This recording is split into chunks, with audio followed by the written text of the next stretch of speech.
আপনাদেরকে আগেও বলেছিলাম না, বর্তমানে তৃণমূলের সেকেন্ড ইন কমান্ড অভিষেক বন্দ্যোপাধ্যায়ের যা অবস্থা, একটাই প্রবাদ মনে পড়ে, মরার ওপর খাড়ার ঘা। একের পর এক সমস্যা তার সঙ্গে কিন্তু হয়েই যাচ্ছে। একদিকে যখন অভিষেক বন্দ্যোপাধ্যায়ের বাড়িতে এর আগে কিন্তু বাড়ি ভাঙার, অর্থাৎ তার বাড়ি শান্তিনিকেতন, সেটা ভাঙার জন্য পুরসভার তরফে নোটিশ গেছিল, প্রায় 17খানা নোটিশ গেছিল। এবারে কিন্তু অভিষেক বন্দ্যোপাধ্যায়ের বাড়িতে আবারও সিআইডি হানা দেখা গেল। কিন্তু প্রশ্ন হলো, হঠাৎ করে কেন অভিষেক বন্দ্যোপাধ্যায়ের বাড়িতে এই সিআইডি হানা? মাঝে কিন্তু একাধিক কারণ রয়েছে, বিভিন্ন মহলে কিন্তু বারংবার প্রশ্ন উঠছে লিপস অ্যান্ড বাউন্স নিয়ে। ঠিক এমন আবহে নির্বাচনে হারার পর যখন তৃণমূলের চারিদিক থেকে বিপদ ঘনিয়ে এসছে, ঠিক এমন সময় অভিষেক বন্দ্যোপাধ্যায়ের বাড়িতে এই সিআইডি হানা কিন্তু বহু কথা বলে দিচ্ছে বলে বিভিন্ন মহলে মনে করা হচ্ছে। আজকের প্রতিবেদনে আপনাদের সেই ছবি দেখাবো, তার জন্য প্রতিবেদনটা সম্পূর্ণ দেখুন। নমস্কার, আমি সানিয়া, দা নিউজ বাংলায় আপনাদের সকলকে স্বাগত।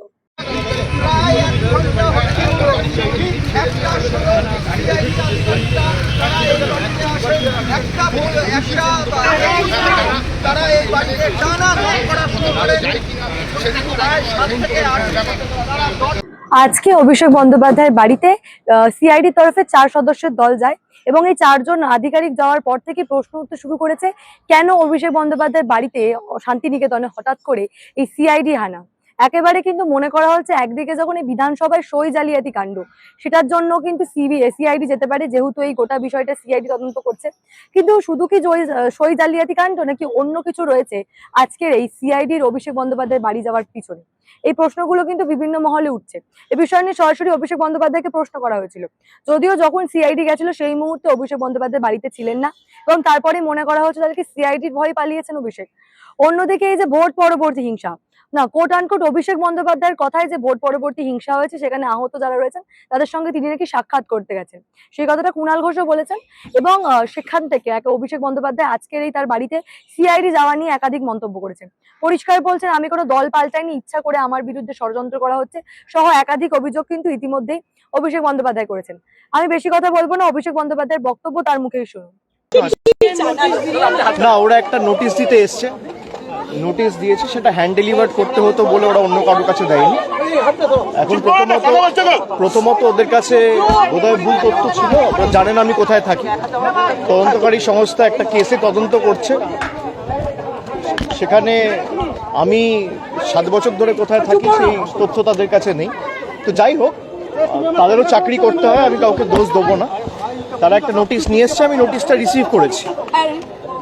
রিসিভ করেছি এবং পরবর্তীকালে আমি নোটিশ পড়িনি এখনো, যেহেতু ওরা অনেকক্ষণ ধরে অপেক্ষা করছে, আমি রিসিভ করে ছেড়ে দিয়েছি এবং তার যা উপযুক্ত ব্যবস্থা আমি আমার আইনজীবীর সাথে কথা বলবো এবং আমাকে যদি কোথাও কোনো সহযোগিতায় দরকার পড়ে, যদি ডাকে আমি যাবো।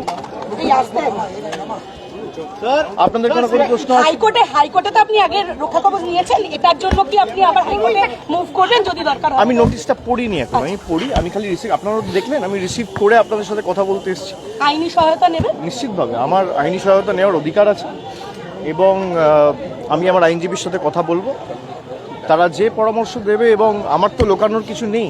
আমি বিগত দিনেও যখন আমাকে ইডি, সিবিআই, এমনকি দিল্লিতেও ডেকেছে, আমি সবসময় তদন্তে সহযোগিতা করেছি, কোঅপারেট করেছি। এখানেও আমাকে যখন ডেকেছে নবজোয়ারের সময়, আমার পদযাত্রা আটকে, কর্মসূচি আটকে, একবার সিবিআই ডেকে পাঠিয়েছে, একবার ইডি ডেকে পাঠিয়েছে, আমি গেছি। আমি সব মিলিয়ে কিছু না হলেও প্রায় 10 থেকে 12 বার দিল্লি কলকাতা মিলিয়ে এদের কাছে অ্যাপিয়ার করেছি। আমি তো কোথাও পালিয়ে যাইনি। আজকেই আপনার ঘোষণা বিভিন্ন জায়গায় আপনি যাওয়ার কথা। আমার বিকেলে সোনারপুরে যাওয়ার কথা রয়েছে, যদিও ওখানে ওরা একটা অশান্তি তৈরি করার চেষ্টা করছে এবং যারা এলাকায় যারা ভিকটিম ফ্যামিলি তাদেরকেও বিভিন্নভাবে শাসানো হয়েছে। আমি বেলেঘাটাও বিশ্বজিৎ পটনায়কের পরিবারের সাথে দেখা করলাম, ওদেরকেও যেভাবে ভয় দেখানো হচ্ছে। ওদের বাড়িতে গিয়ে আমি যখন বেলেঘাটার পার্টি অফিসে ওদের সাথে মিট করি, ওই সময়টাতে ওদের বাড়িতে গিয়ে বিজেপির কিছু লোকেরা ধমকাচ্ছে, চমকাচ্ছে এবং পুলিশ নীরব দর্শক, তাদেরও চাকরি বাঁচাতে হবে, সুতরাং কিছু করার নেই। কিন্তু আমরা এই লড়াইয়ের ময়দান থেকে সরবো না। এসব করে আমাকে আগেও দমাতে পারেনি, আমি আগামী দিনেও মাথা নত করার ছেলে না। আপনারা কেএমসি নিয়ে আমাকে প্রশ্ন করেছেন যে কেএমসি আমাকে নোটিশ দিয়েছে। কেএমসি যে নোটিশ দিয়েছে তার রিপ্লাই আমি ইতিমধ্যেই দিয়েছি এবং গতকাল আমরা হাইকোর্টেও মুভ করেছি, কোর্টে কেসও ফাইল করা হয়েছে। যদি কেউ ভাবে যে ডেকে ভয় দেখিয়ে চমকে জোর জবরদস্তি ফেক কেসে ইমপ্লিকেট করে জেলে ঢুকিয়ে আমাদের মাথা নত করবে, আমরা ওই ধাতুতে তৈরি নই। সবাই সবাই সবাই সবাই অমিত শাহ পদলেহন করে বিজেপিতে যোগদান করে নিজেদের রাজনৈতিক স্বার্থ চরিতার্থ করতে বিজেপিতে যায় না। যাদের মাথার উপর 2, 3, 4 করে সিবিআই ইডি কেস ঝুলছে,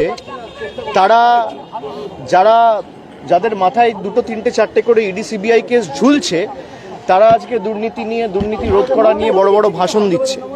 যারা তৃণমূলকে চোর বলে, বাংলায় স্বাধীনতার পর প্রফুল্ল সেন, প্রফুল্ল ঘোষ, অজয় মুখোপাধ্যায়, সিদ্ধার্থ শঙ্কর রায়, পরবর্তীকালে সিপিএম জমানায় জ্যোতি বসু, বুদ্ধ ভট্টাচার্য, পরিবর্তনের পালাবদলের পর মমতা ব্যানার্জি সহ কোনো মুখ্যমন্ত্রীকে দোকান কাটার মতো টিভির ক্যামেরার সামনে হাত বার করে টাকা নিতে দেখা যায়নি। এখন বাংলার যিনি মুখ্যমন্ত্রী, তাকে টিভির পর্দায় নির্লজ্জের মতো দোকান কাটার মতো হাত বাড়িয়ে টাকা নিতে, ঘুষ নিতে দেখা গেছে। এটা আমাদের চোর বলে। মানুষ বোকা। শুনছেন তো, এইসব অজুহাতে সত্যি কি আর কাজ হয়? সাধারণ মানুষ কি অভিষেক বন্দ্যোপাধ্যায় এই কথায় আর বিশ্বাস করবেন? একদিকে যখন লিপস এন্ড বাউন্স থেকে শুরু করে একাধিক বিষয় অভিষেক বন্দ্যোপাধ্যায়ের নাম উঠে আসছে, অন্যদিকে বিধানসভায় সই জালিয়াতি কাণ্ডের জন্য হয়তো আজকে সিআইডি তার বাড়িতে গেছিল, কিন্তু সমস্ত ঘটনার মাঝখান থেকে অভিষেক বন্দ্যোপাধ্যায় এই ধরনের মন্তব্যে সাধারণ মানুষ আর ভুলছে না। আর যে এইসব কথা চিড়ে ভিজছে না, তা একেবারেই পরিষ্কার হয়ে যাচ্ছে। পশ্চিমবঙ্গবাসী কিন্তু সত্যিটা বুঝে গেছে এবং অভিষেক বন্দ্যোপাধ্যায়ের আর কোনো কথাতেই কিন্তু কাজ হচ্ছে না। ফলে তার যে এই সমস্ত দিক থেকে যে একের পর এক বিপদ নেমে আসছে, সেটা কিন্তু আর কোনোভাবেই সেখান থেকে রেহাই পাওয়ার উপায় অভিষেক বন্দ্যোপাধ্যায়ের কাছে নেই, যার জন্য এই ধরনের মন্তব্য। অভিষেক বন্দ্যোপাধ্যায়ের বাড়ি ছবিগুলো আরেকবার দেখাবো। দেখো, এই মুহূর্তে কিন্তু যে ছবি আমরা দেখতে পাচ্ছি, একবারই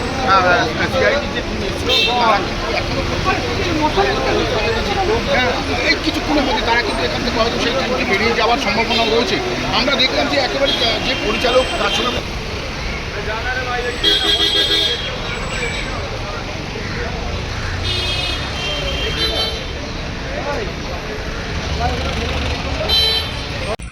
অর্থাৎ অভিষেক বন্দ্যোপাধ্যায়ের বাড়িতেই সিআইডি যাওয়ার পর থেকে একটাই প্রশ্ন উঠছে যে হঠাৎ করে কেন সিআইডি? এই যে 4 জন অফিসার গেছিলেন, তাদেরকে অভিষেক বন্দ্যোপাধ্যায়েরই কর্মচারীর তরফে জানানো হয়েছিল যে এই মুহূর্তে তাদের স্যার অর্থাৎ অভিষেক বন্দ্যোপাধ্যায়ের বাড়িতে নেই। অন্যদিকে কুণাল ঘোষ নিজেই কিন্তু জানিয়ে দিয়েছেন যে অভিষেক বন্দ্যোপাধ্যায় তার সঙ্গে ছিল। এই যে ভোট পরবর্তী হিংসার কথা তৃণমূলের তরফে বারংবার বলা হচ্ছে, যদিও 26-এ নির্বাচনের আগে অভিষেক বন্দ্যোপাধ্যায় ডিজে বাজানোর কথা বলেছিলেন, কিন্তু 4 মে ফলাফল ঘোষণার পর বিজেপির তরফে পরিষ্কার নিদান দিয়েছিলেন শ্রমিক ভট্টাচার্য, বিজেপির রাজ্য সভাপতি, যে এবারে কোন রকম কোনো হিংসা কিন্তু আমরা দেখতে চাই না।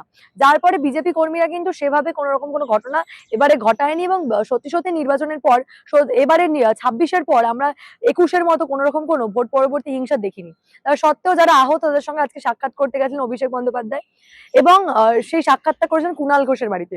সেই কথাটা কিন্তু ইতিমধ্যে কুণাল ঘোষ স্পষ্ট করে দিয়েছে। তবে অভিষেক বন্দ্যোপাধ্যায়ের আপাতত ভয় থাকার একটাই কারণ, লিপস এন্ড বাউন্স থেকে শুরু করে বেআইনি ভাবে বাড়ি তৈরি করা, এই যে পুরসভার নোটিশ সহ একাধিক ঘটনা কিন্তু তার সঙ্গে ঘটছে এবং তার বিরুদ্ধে বারে বারে অভিযোগ করা হচ্ছে। এখন দেখার ফিরে সত্যি সত্যি অভিষেক বন্দ্যোপাধ্যায়ের বিরুদ্ধে কড়া কোনো অ্যাকশন নেওয়া হয় কিনা। এ বিষয় নিয়ে আপনারা কি ভাবছেন? আপনাদের মূল্যবান এবং গুরুত্বপূর্ণ মতামত অবশ্যই জানাবেন দ্য নিউজ বাংলার কমেন্ট সেকশনে এবং দেখতে থাকুন দ্য নিউজ বাংলা।